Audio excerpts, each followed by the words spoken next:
ഇവിടെ ഇരിക്കുന്ന കുട്ടികളില് സ്വന്തമായിട്ട് 2 കാലുകളുള്ളവർക്കൊന്ന് കൈവക്കാം. എല്ലാവർക്കും ഉണ്ട്. ധൈര്യമുള്ള ഒരാൾക്ക് എന്റെ അടുത്തേക്ക് വരാം. ധൈര്യമുള്ള ഒരാൾ. എല്ലാവർക്കും പേരെന്താ മോനെ? ബിലാലിനൊന്ന് കൈയടിച്ചേ. സൂപ്പർ കൈയടിച്ചേ. ബിലാലിന് 2 കാലുകൾ സ്വന്തമായിട്ടുണ്ടോ? ഏതാ കാണിച്ച്? ഇത് ഓക്കെ. ഈ കാലുകൾ എങ്ങനെയാണ് ബിലാലെ വർക്ക് ചെയ്യുന്നത്? നടക്കുമ്പോ വർക്ക് ചെയ്യും. അതുപോലെ നടക്കാനുള്ള എനർജി എവിടെ നിന്ന് കിട്ടും? തലച്ചോറിൽ നിന്ന് കിട്ടും. തലച്ചോറിൽ എവിടെ നിന്ന് കിട്ടും? നീ കഴിക്കുന്ന ഭക്ഷണത്തിൽ നിന്നും അല്ലെ?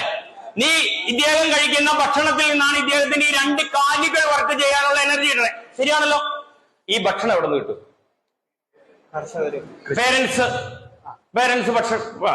പേരൻസിന് ഇത് എവിടെ നിന്ന് കിട്ടും?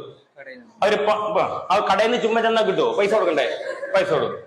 അപ്പൊ പേരൻസ് പണിയെടുത്ത് കൊണ്ടുവരുന്ന പൈസ കൊണ്ട് മേടിക്കുന്ന ഭക്ഷണം കൊണ്ട് വീട്ടിൽ വെച്ച ഭക്ഷണം കഴിച്ച് ഈ ശരീരത്തിലെത്തി ഈ കാല് പ്രവർത്തിച്ചിട്ടുണ്ടെങ്കിൽ ഈ 2 കാല് ബിലാലിന്റെ ആണോ?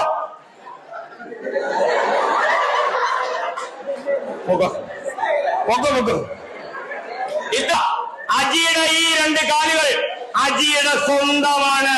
കാരണം എന്റെ അച്ഛനമ്മമാർ എനിക്ക് തന്ന ആ എനർജി കൊണ്ട് വളർന്ന് ഇന്ന് സ്വന്തം ജോലി എടുത്ത് പ്രവർത്തിക്കുന്ന ഈ കൈകൾ എന്റെ പൈസ കൊണ്ടുണ്ടാക്കുന്നതാ. മക്കളെ, നിങ്ങളുടെ കയ്യിലിരിക്കുന്ന കാലുകളും കൈകളും ഒന്നും നിങ്ങളുടെ അല്ല.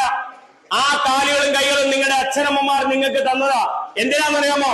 അവരുടെ കാലുകളും കൈകളും പ്രവർത്തിക്കാതെ വരുന്ന ഒരു സമയത്ത് നിങ്ങളുടെ ഈ കാലുകളും കൈകളും അവർക്ക് സഹായമാകാൻ വേണ്ടി നിങ്ങൾ തരുന്നതാ.